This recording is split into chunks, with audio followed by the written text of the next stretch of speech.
Guys, welcome back to CPEV, second instalment.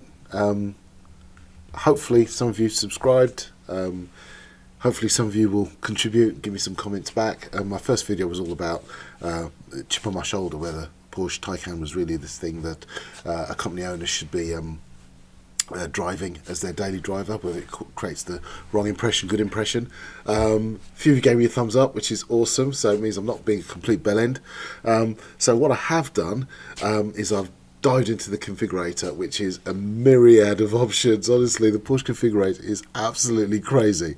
I've never seen anything like it. I work in the tech industry, you know, and my brain's supposed to be able to handle these things, and I messed it up quite a few times. But hopefully, I think what I've done is I've managed to create a spec that is both economical for my pocket, because I don't have endless funds, but also has managed to cram in some of the real niceties and the real must-haves according to my lifestyle. So I'm not saying this is the right thing for everyone. I'm not saying this is the the be-all end-all best spec in the world. But what I am saying is, based on my criteria and what I need right now, I think I've managed to create a nice balance between functionality, form, practical sense, and a little bit of fun here or there, while retaining from the outside what I think is an absolutely stunning beast. I'm so excited, honestly, I can't tell you. So have a look at this video, tell me what you think, do contribute. I do want to know whether I'm really going to make a real mistake or not, so do contribute. I really want to hear what you guys think, and if it's just a thumbs up, then give me a thumbs up, but do subscribe, because I'm going to be detailing my journey throughout the whole process, and where possible I want you guys' help. If you've been through the journey already, then give me a helping hand. Tell me where I'm going wrong, tell me where I'm going right, give me something. Alright, hope you enjoy the video. Don't forget to subscribe. So hi guys, here I am in the Porsche configurator. Well, actually I'm on the main screen. I'm about to go in the configurator now, but what you'll see when I go and select Taycan as my option, you've got the models that you can look through. You've got them bracketed off in the cross variant and the sport variant, but if I go to all models, you'll see that straight out of the bat there are a myriad of options when it comes to the Porsche Taycan. You've got from the lowest of the low all the way through to the Turbo S, which eventually I'll get there, which tops out at a massive £143,000. If I'm right, yep, there you go, £143,400. That is not in my price bracket. Say that from the word go, that's nowhere near where I'm at. If I had the money, then I might be tempted, but I don't. So what I'm going to attempt to do is configure a great balance of functionality and also looks, because ultimately, personally, I'm being driven by this particular choice of vehicle by the looks and the fact that it's all electric. So let's start with colour. When I first saw the Mamba Green, I just thought Mamba Green with dark wheels, dark accents, just looks class. It really looks class. I did debate on the blue, but thought it just didn't have that quality feel. It's a bit flat, a bit dead, whereas the green just pops. All the darks and the lights and the shadows, the highlights, it just accentuates everything I think the designer wanted to achieve with this particular frame and shape. One thing I definitely knew I didn't like when I went into the dealership is the Cross Turismo variant, which has all of the plastic on it, and I do remember the chap in the our local dealership explaining to me that they're very much considering doing a sport version.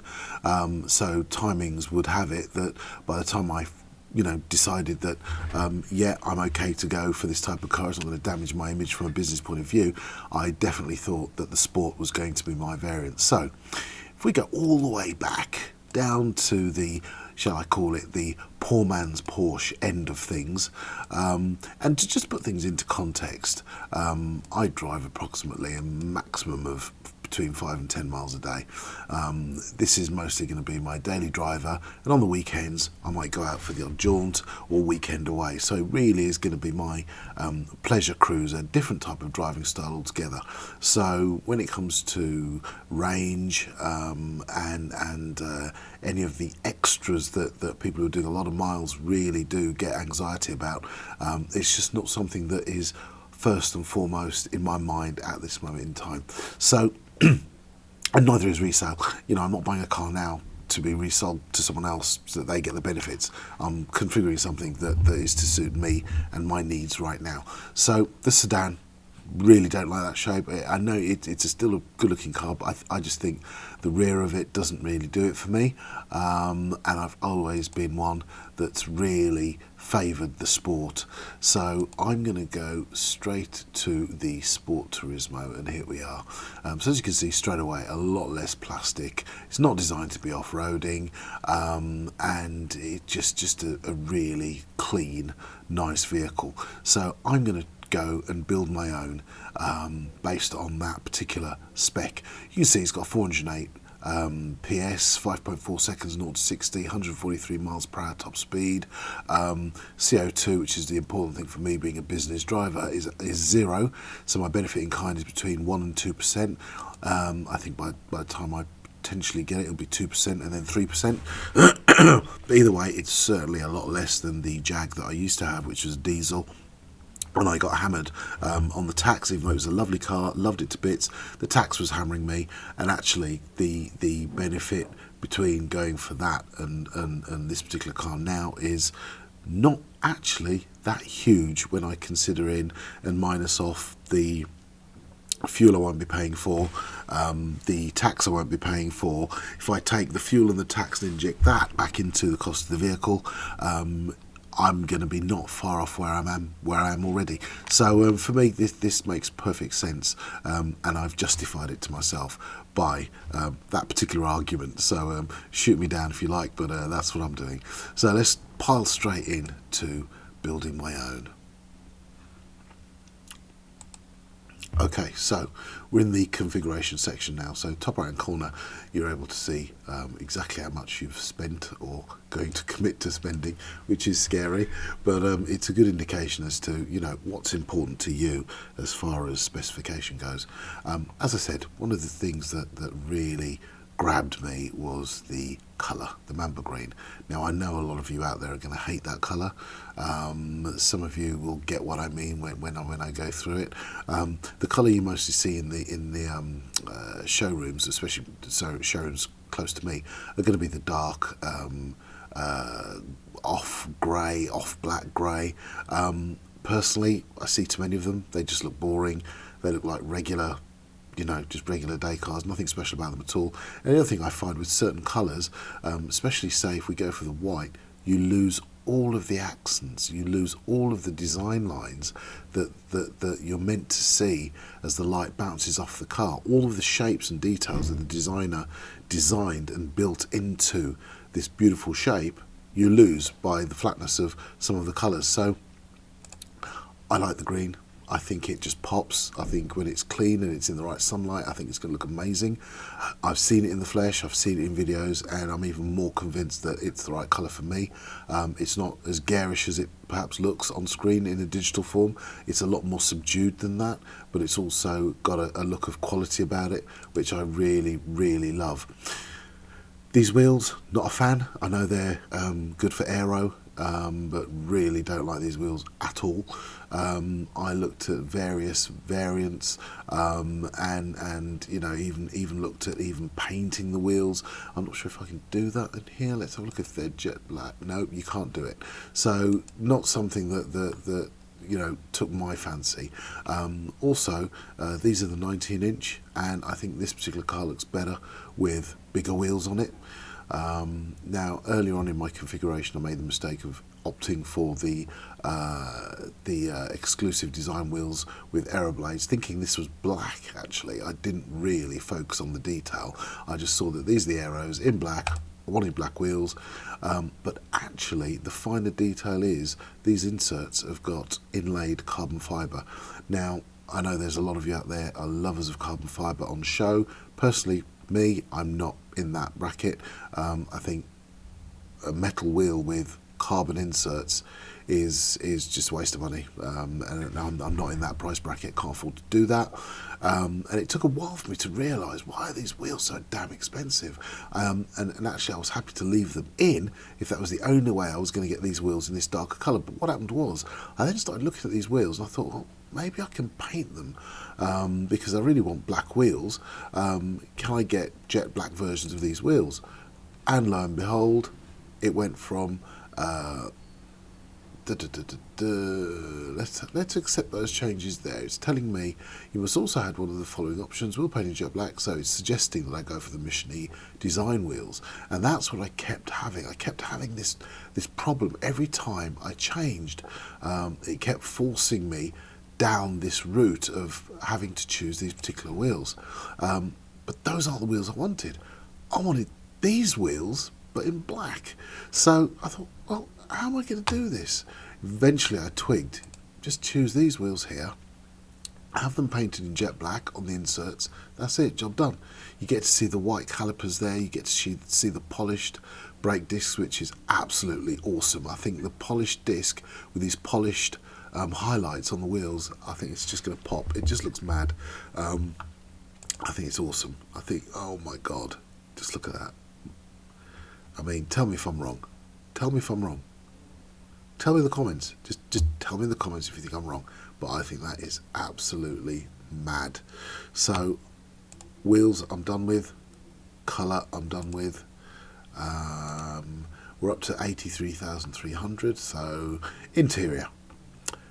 Bit dark, bit dull. I'm not going to go crazy with leather. I don't really want to add £2,500 for the sake of leather. I'm probably going to have this car for maximum 3 years tops. So, do I want really light in the bottom? What am I like with my shoes getting in and out? What I tend to find is my shoes scuff these edges here. I've got big feet, and I just don't want to see these marks on the bottom trims there. So I just don't think that's going to be me. So I'm going to go for the grey insert. It's a little bit lighter, not too dull. So that's what I'm going to opt for the interior. Nothing flash, no flashy leather. I just don't think it warrants it on the cost. Retail, as I said, I'm not worried about the resale value, not resellability of the vehicle. This is purely for me and what I want. Comfort seats, those are what I tried in the showroom and I love them. I'm going to opt for the 14-way adjustable because I do want the memory package on there. It may well be sometimes my wife might use the car and I just don't want it all messed up when I come back into it. I want to be able to press a button and it all jump back as I want it. Stitching and seat centres, I'm not going to get into that. Again, trying to do this on a budget, trying to be sensible, trying to make a car that's functional, sensible, practical, but also has a few of those little nice bits and pieces that you might want. 4+1 seats, no, not going to be carrying anyone in the back. Exterior, right, let's have a look at that. Roof rails, no, I'm not really interested in roof rails. I'm not putting anything on the top. One thing I definitely do want, and I would stress you guys think about it, and I was convinced to go for it, is the electric folding mirrors. If you bash these or they get knocked off or smashed in a car park somewhere, that's just going to cost you a lot of money. Fold them in automatically when you leave the car. It's going to just peace of mind. That's one of the cheapest upgrades I think Porsche do with the biggest amount of benefit. I can't think of a single other upgrade that you can buy from Porsche for 210 quid that is going to give you so much peace of mind. Folded in electric mirrors, automatic, for 200 quid. I actually think they've got the price wrong. I'm sure they're going to double that at some point, but I'll get in there quick.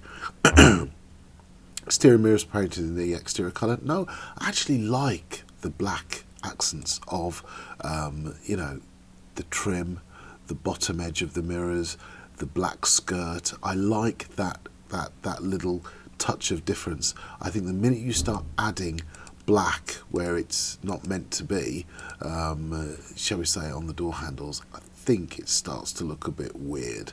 So exterior mirrors painted in exterior colour. good enough. Green at the top, black at the bottom, happy with that. I'm not going to be adding any black door handles. As I say, I think it looks really Mickey Mouse. Side rim trims high gloss. No, I'll stick with the matte gloss, thank you. I don't think I need to pay 245 quid just to have these edges shiny. I'd rather they were just left as they are. No garish logos on the side, don't need any of that. Door handles painted in black. As I said, I think this looks a bit Mickey Mouse. I think it looks a bit cartoonish, sort of thing I would do when I was drawing cars as a kid. Yeah, let's make those black. Why? No, leave them green, they're fine, leave them as they are. Model designation on the doors. No, I don't think I'm a shouty kind of person. I know, believe it or not, I'm going for a green car, but I'm not a shouty kind of person. I don't think I really need to do that. And I'm going to go one step further, which you're all going to probably rib me for, and I'm quite happy for you to do so in the comments at the bottom there. But deletion of the model designation, I'm definitely going to take that off. I'm not going to go around wanting to pretend it's a Turbo S. I think people would tell that it's not a Turbo S. But I just don't think I need to shout that I'm in the base model. You know, I just don't think, you know, I need to scream, hey, I'm in the base model, I'm a, you know, little kiddie. I think I'll just stick with taking that off altogether. So the back will be nice and plain, nice and clean. Look at that, just nothing there, just beautiful. Can't complain. So, let's move on from there. And do we want anything else on the exterior? I don't think so. Drive chain and chassis. Now, here's where I hope I'm being really clever. The one thing that you lose in the lower variants is the air suspension, and all my research has proven and shown that the air suspension is a big yes in this car. Not only does it improve the ride, it improves the handling, it also allows you to tell the car when to lift the suspension and when to lower it. You can, if for instance, if I'm coming to work, there are particular speed bumps on the entrance that I'm going to have to lift the car, or I want to lift the car just out of, you know, precaution. Once I've told it once, I can tell it to memorise the location GPS, and it will always lift the car in that particular location. I just love that idea, and I love the fact that the air suspension is going to significantly improve the handling and the ride of the vehicle, being such a heavy vehicle at 2.3 tons. So yeah, I'm happy to pay the extra for that. We're now up to 86,103. I think for this particular car, I think I'm still on a winner. I'm not going to go for the Torque Vectoring Plus. I'm not Nigel Mansell, so I don't think I'm going to need that. Now, here's a funny one, because the Sport Chrono package, believe it or not, I do want the heated steering wheel, but if I add the heated steering wheel, then I add the Sport Chrono package, it cancels off the heated steering wheel. So I'm under the impression that for £795 you get the Sport Chrono package, but you also get the heated steering wheel. Why do I want the Sport Chrono package when I'm, you know, not opting for so many other bits and pieces? If I don't opt for this Chrono package, I won't get the ability to change the drive mode on the flick of a switch. Also, I won't get this amazing, lovely clock that's shrouded in this hood-like affair, if I can call it that without being too overly, well, say no more about it. But yeah, not a massive fan of this, but apparently it's a real Porsche thing. The thing for me is I'm not a Porsche owner. I'm not coming from that school of Porsche thoroughbredness. So there are certain things about the Porsche that I'm looking at from a layman's person's eyes, just purely from a design point of view, and I'm saying that is hideous, don't need it. But apparently Porsches, it's their signature to the past, they're going to put it on there. Really what I wanted was this, and apparently there's a little switch just under here which heats up the steering wheel for me, so yeah, happy with that. Power steering plus, yes, I do want that. That's so that at high speed the steering doesn't get overly light and I feel still in control of the vehicle, especially when cruising down the motorway. You want less input from the power steering, so it keeps you in control. Rear steering, nice to have at £1,600. Again, I'm not going on racetracks, so I don't feel that would be justified spend for me. I basically wouldn't use it. A little bit like the flappy paddles in my car that I've just sold. In 4 years, never used them once.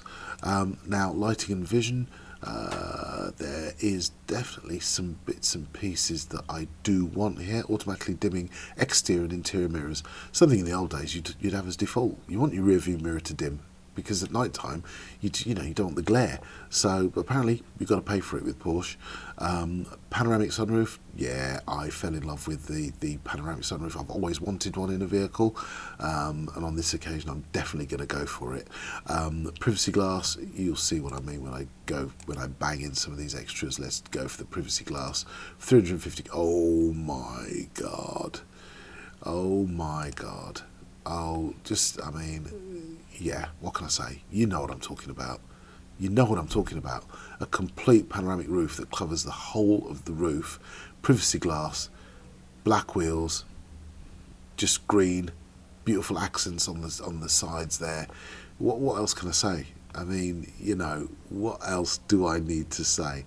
I'm also going to go one step further, and again, I think it's something that will make a difference to me, and that is a windscreen grey top tint. Let's bung that on. Beautiful. Oh, look at that. Look at that. I mean, I think I've smashed it. I really do. I'd love the acoustically insulated glass, but again, I'm not doing a lot of motorway driving. I don't think it's something I'm going to miss, so I'm not going to opt for that. So I think I'm pretty much done with lighting and vision. Comfort and assistance systems. So let's have a look. Head-up display, not going to go for that. I'm already at 88.9. What else is my must-haves? Remote park assist, no, not going to need that. Park assist including surround view, yep, I am going to go for that. It's a big car. I do want the ability to use the cameras to allow me to see all around the car when I'm parking it. I am used to driving large vehicles, but this vehicle on the rear, this is wider than it looks on this screen. It's a lot wider and it's very deceptive, and I think if you're not careful you'll easily shall I say, bump your ass into things. It's a wide car with that back end on it. I don't want to be smashing it up, and I think it's a pretty cool feature actually. For 500 quid, I'm happy to pay for the ability to look at the car in third person to make sure I'm not bumping into anything. So I love that. Interior, I'm not going to add much more apart from I am keen on ambient lighting. I think it really does add something special to the vehicle, and just having that little warm glow of light in the evening when the lights come on, I think is going to be so cool.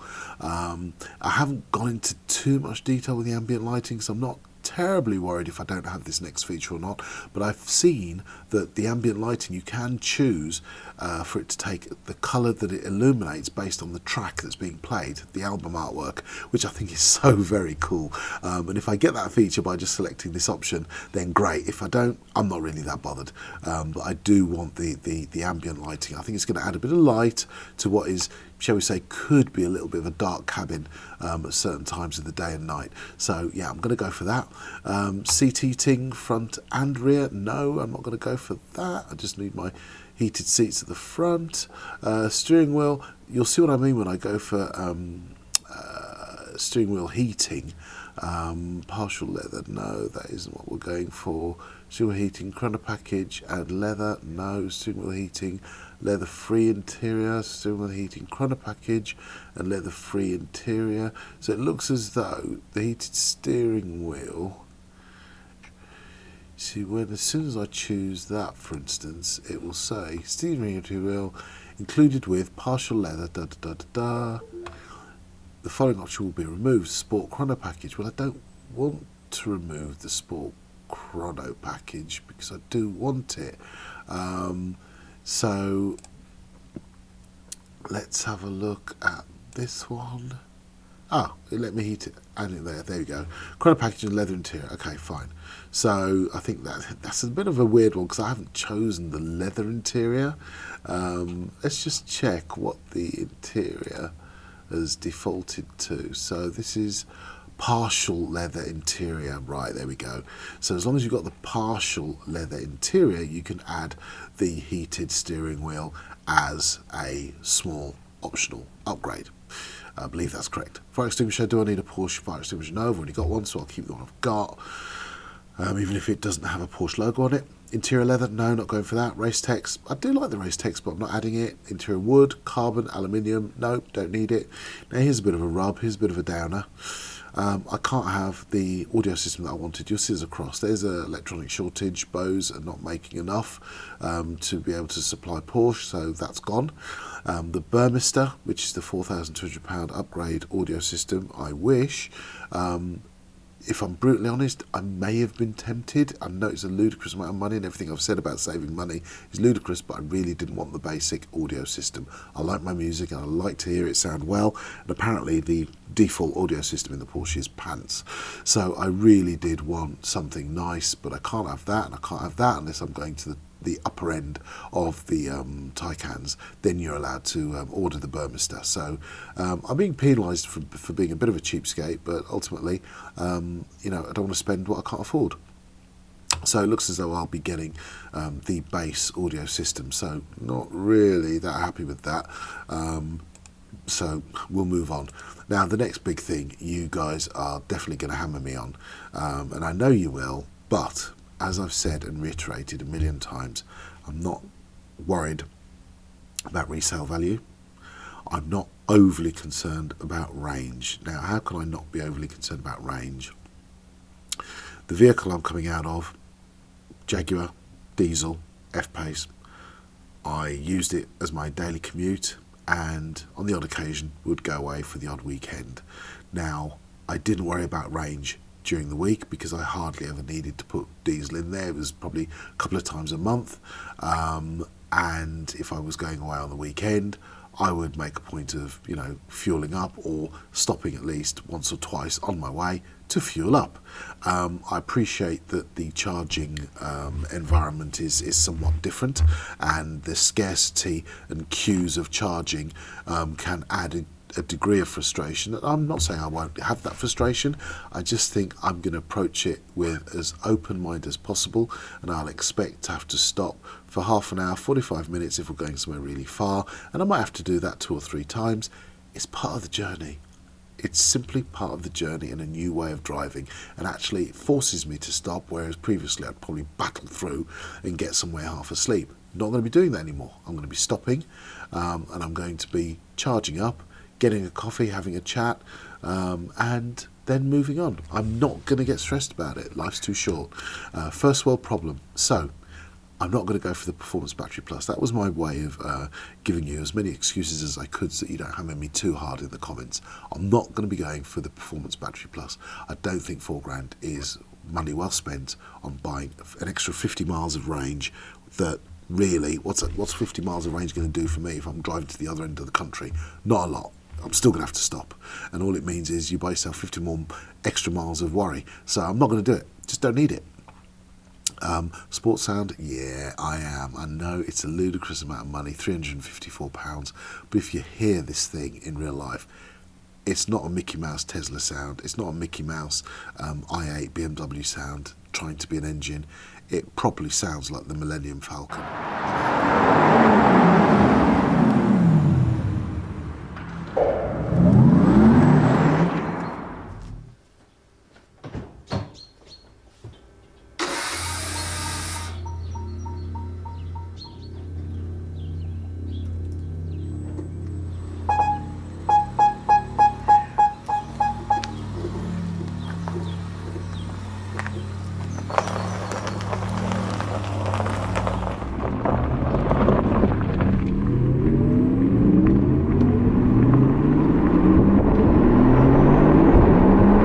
I'm having it.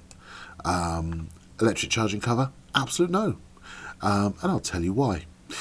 If I just spin this round, let's go the other way. See, it's not too dark. It actually looks good.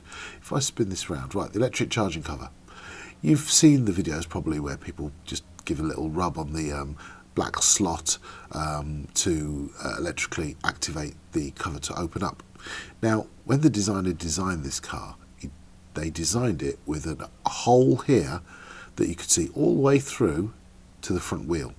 What that hole does is it allows any disrupted air to come down the side of the vehicle, go through under this bit of bodywork, and elegantly be diffused down the side of the vehicle.